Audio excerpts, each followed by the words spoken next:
और इसमें अमन कायम करने के लिए इंशाल्लाह ताला हुकूमत अपना भरपूर किरदार अदा करेगी। थोड़ी सियासत की थोड़ी सी बात ये कर लें कि तहरीक इंसाफ इस वक्त बहुत टूट फूट का शिकार है।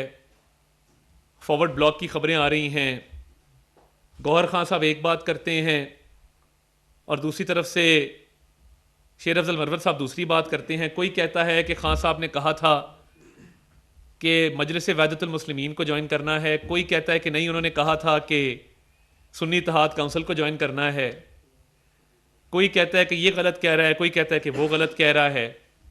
आप एक कौमी जमात हैं, आपका बिहेवियर तो ऐसा है जिस तरह छोटे बच्चे आपस में लड़ते हैं। आप भी ये आपस के इख्तलाफात जो आपके चल रहे हैं और जो ग्रुप बंदी चल रही है और आपकी जमात टूट फूट का शिकार है, ना इतफाक़ी है, आपस में बदस्तो गिरेबां हैं। कोई कहता है कि जी रीमा खान साहिबा को रोल ना दिया जाए, कोई कहता है जी फ़लाँ को रोल दे दें। तो ये आप भी इस इंटरनल पॉलिटिक्स को छोड़ के मिसाक मईशत के हवाले से अपना किरदार अदा करें, इस मुल्क में मुस्बत सियासत करें। और आप कभी वो IMF को लेटर निकल आता है आपका, कभी आप अब यूरोपियन यूनियन को कह रहे हैं कि इलेक्शन की तहकीकात की जाए और उसकी रिपोर्ट शेयर की जाए। भाई आप इलेक्शन कमीशन में जाएं, आप इलेक्शन ट्राइब्यूनल्स में जाएं, आप लॉबिंग फर्म्स हायर करते हैं बाहर। पहले आप कहते थे कि हम कोई ग़ुलाम हैं, इम्पोर्टेड हुकूमत और ग़ुलामी नामंजूर।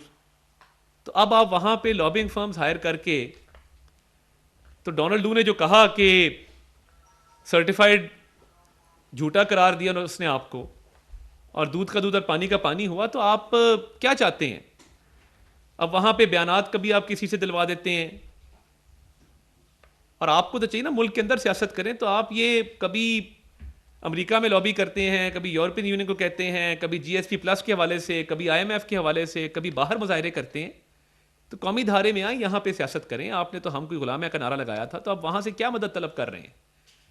और आप यहाँ पे मईशत के हवाले से कोई तजावीज़ हैं वो दें, आम आदमी के मसाइल हल करने में अपना किरदार अदा करें। आप इलेक्ट होके आए हैं, एक सूबे की हुकूमत आपके पास है, तो आप अभी भी आपस की लड़ाइयाँ और कभी इसको ख़त लिख, कभी उसको कह, सोशल मीडिया पे आप यूरोपियन यूनियन को कह रहे हैं कि जी आप कोई रिपोर्ट हमें दें इलेक्शन के ऊपर। तो आप पाकिस्तानी शहरी हैं, आप पाकिस्तान में बात करें, आप इलेक्शन ट्राइब्यूनल्स में जाएं, आप ECP में जाएं। तो मैं समझता हूँ कि एक कौमी धारे में भी हमें इत्तेहाद व इत्तफाक पैदा करने की ज़रूरत है। इनके आपस के इख्तलाफात बहुत होंगे और पार्टी बड़ी टूट फूट का इनका शिकार है, मगर इनको चाहिए कि मुस्बत किरदार अदा करें और ज़िम्मेदार पाकिस्तानी शहरी की तरह नेशन बिल्डिंग में और मुल्क की मईशत को संवारने में अपना किरदार अदा करें। और सोशल मीडिया पे भी जो कैंपेन्स चलती हैं फेक न्यूज़ के हवाले से, देखिए इसको भी अब बस कर दें। हमने मईशत को ठीक करना है, महंगाई, बेरोज़गारी, गुर्बत का ख़ात्मा करना है, और यही इंशाल्लाह ताला हमारा एम है कि अगले बहुत जल्द इंशाल्लाह ताला इन तमाम मसाइल का तदारक जो है वो किया जाए। बहुत शुक्रिया। ये बताइएगा कि आज चीमा साहब के बच्चों की HSN कॉलेज में जो फीस माफी वाला मामला है, गवर्नर की जानिब से गया, उस पर प्रिंसिपल जो है HSN कॉलेज की, उन्होंने इस्तीफा भी दिया और उन्होंने कहा कि मैं इस मुल्क में नहीं रहती, मैं बाहर चली जाऊंगी। इस मामले पर आप क्या कहेंगे? और एक और इसके साथ सवाल है, गुज़िश्ता रोज आपको बताया था सहाफ़ी इसरार राजपूत वाला मामला जो है, उस पर आपने किससे बात की और क्या उसमें पेशरफ्त हो रही है? सर अभी तक उसको पेश नहीं किया गया अदालत में। बहुत शुक्रिया जी। जहाँ तक आहत खान चीमा साहब का मामला है, उसमें 3 साल उनके बच्चे वहाँ पे नहीं पढ़ रहे थे। अब कानून इस बात की इजाज़त देता है कि आप जगह पढ़ नहीं रहे तो फिर ना पढ़ने की फ़ीस तो नहीं अदा की जाती। और वो एक एप्लीकेशन उन्होंने दी, कानून के मुताबिक दी, रूल्स के मुताबिक दी कि मेरे बच्चे अब वहाँ पे नहीं पढ़ रहे, तो जब पढ़ नहीं रहे तो फिर फीस किस बात की अदा की जाए? और देखें, हम तो वो लोग हैं जिन्होंने एजुकेशन रिफॉर्म्स किए मुल्क के अंदर, जो पीफ स्कॉलरशिप्स लेके आए, पंजाब एजुकेशन फाउंडेशन का कॉन्सेप्ट लेके आए, लैपटॉप्स का जो है वो इजरा किया। तो ये इसको गलत रंग दिया जा रहा है। अगर आप उस रिपोर्ट को उसका बगौर जायज़ा लें और उसको तफसील से पढ़ें, तो ऐसा नहीं था कि उनके बच्चे पढ़ रहे थे और उन्होंने कहा जी बच्चे मेरे पढ़ रहे हैं मगर मुझे फ़ीस माफ़ी दी जाए। बच्चे उनके इस्लामाबाद शिफ्ट हो चुके थे, इस्लामाबाद के स्कूल में पढ़ रहे थे। तो उन्होंने कहा जो 3 साल अब वहाँ नहीं पढ़ रहे, उस दौरान फ़ीस अदा करने का कोई जवाज़ नहीं है कि जब पढ़ नहीं रहे तो फिर फ़ीस किस बात की देनी। तो मैं समझता हूँ कि वो उनका राइट है कि वो कानून के मुताबिक, उनकी अहलिया ने एक दरख्वास्त दी जिस पे कानून के मुताबिक एक फ़ैसला किया, गवर्नर साहब ने, बोर्ड ऑफ गवर्नर्स ने उसका फ़ैसला किया। तो अगर वहाँ पे एक सहूलत ली नहीं जा रही, एक सर्विस ली नहीं जा रही, तो फिर उसकी पेमेंट ना करने के हवाले से उनकी दरख्वास्त थी जिस पे गवर्नर साहब ने फ़ैसला किया। मैं समझता हूँ कि वो फ़ैसला पढ़ा जा सकता है। और अब जहाँ तक आपने वो रावलपिंडी की एक साफ़ी का जिक्र किया, उस पर इंशाल्लाह ताला पंजाब हुकूमत से हम रब्ता कर रहे हैं और इंशाल्लाह उनको कहेंगे कि इस पे जो कानून के मुताबिक आगे मामला चल सकता है चलाया जाए।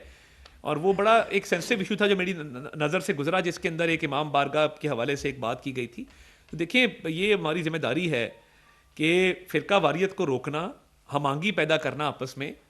तो खुदा ना खास्ता ये मामला बहुत ख़तरनाक भी हो सकता था, मगर इस पर इंशाल्लाह ताला को इसका खुश असलूबी के साथ कोई कोशिश करेंगे इसका हल निकले। तारड़ साहब, एक सवाल ये था कि प्राइम मिनिस्टर शहबाज शरीफ ने जब वो गुज़श्ता दिनों प्राइम मिनिस्टर थे, इससे पहले तो उन्होंने जर्नलिस्टों के लिए और मीडिया वर्कर के लिए 1 अरब रुपए का ऐलान किया था हेल्थ इंश्योरेंस के हवाले से, जिस पर पूरा काम भी हो चुका है। इन्फॉर्मेशन मिनिस्ट्री ने भी इस पर काम मुकम्मल कर लिया।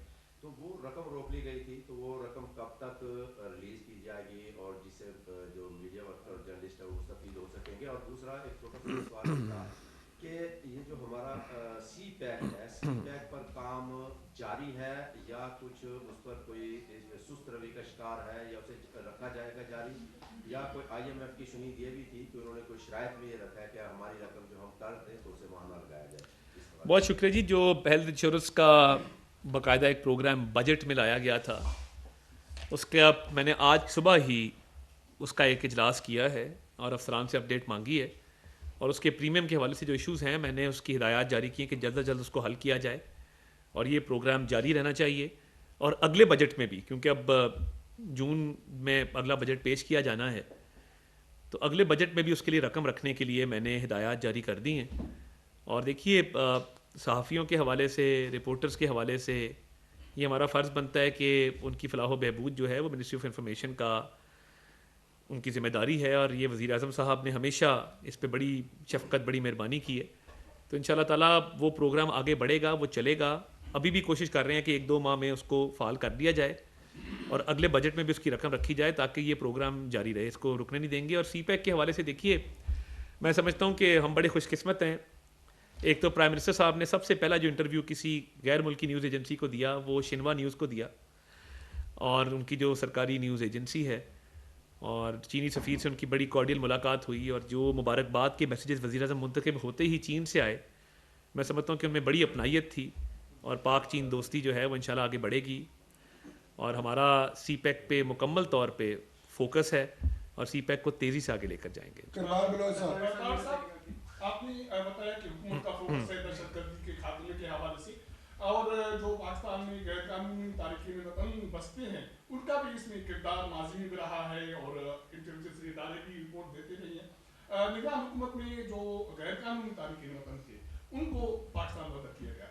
कोई दूसरा मरहला इसके हवाले से है कि लाखों लोग यहाँ पाकिस्तान में बसते हैं, उसकी मैशत पे बर्डन है, दहशतगर्दी है, और उसके अलावा बाकी जो मेन शहर हैं वहाँ अमन अमान का इशू बनता है। तो इस हवाले से हुकूमत क्या सोच रही है? देखिए, इस पर बड़ी तफसीली बात हुई है और वज़ीर दाखिला ने भी इस पर अल्टीमेटम भी दिया है, इस पर बयान भी जारी किया है, और मोहसिन नकवी साहब इस पर काम कर रहे हैं। क्योंकि देखिए, वो मईशत पे भी बोझ हैं, और इसके अलावा अगर रजिस्ट्रेशन नहीं है तो ये कड़ी निगरानी की भी ज़रूरत है कि कौन किस एक्टिविटी में मुलव्वस है। तो मैं समझता हूँ इसमें बड़ी संजीदगी है और इस पर वज़ीर दाखिला का मुकम्मल तौर पे फोकस है।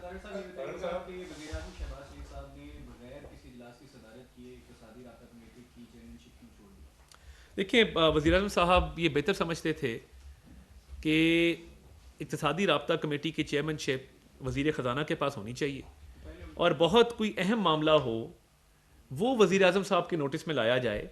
और मैं समझता हूँ कि वो उनका स्केड्यूल भी इतना टाइट होता है कि उन्होंने इतने सारे मामलात को देखना होता है, तो वो मुआशी इस्लाहात के हवाले से मीटिंग्स भी चेयर कर रहे हैं, मगर इक़्तिसादी राब्ता कमेटी के मामलात भी काबीना में लाए जाते हैं जिसको हेड PM साहब करते हैं। तो उन्होंने ये बेहतर समझा और मुनासिब समझा कि उनको नहीं हेड करनी चाहिए, ये हेड करनी चाहिए वज़ीर ख़जाना को। तो मैं समझता हूँ एक बेहतर फैसला होगा।